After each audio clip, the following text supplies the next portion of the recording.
Mga kapuso negosyante sang baboy sa Banwa sang Uton gin hold up sang duha ka lalaki.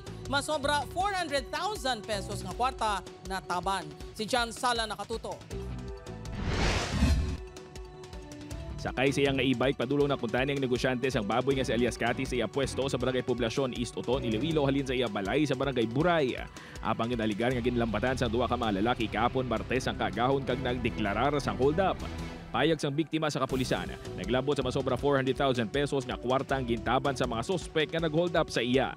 Ginuyatan siya, gingrab ang iya nga bag kag tapos may isa nga nagaman sa iya kag sa sobra ya guro nga pamirsaman na natumbang iya e-bike sa vacant lot sa kilid man sang karsada.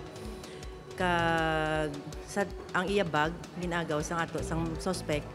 Ginpadulungan sa news team ang pwesto sang biktima sa Poblasyon East apang nagpaiway ini nga magatubang sa kamera. Suno sa mga kaupod sini sa negosyo, masami nga may dala nga dako nga kantidad ang biktima ginagamit sa pagnegosyo sang baboy. Rason nga posible na mutikan sa mga sospek. Dugang panila, may mga makaduluda nga persona nga nagapakadto pa kari sa ila pwesto. Kung may dala ka mo dako nga kantidad, dapat may upudid ka mo. Pag hindi ka maghatag kumpiyansa sa mga tao sa inyo palibot. Wala sang pamalay sa natabuan sang krimen. Padayon pa ang investigasyon sa kapulisan ug matumod ang mga sospetsado. Upod kay Hans T. Sherto, John Sala. 1 Western Visayas.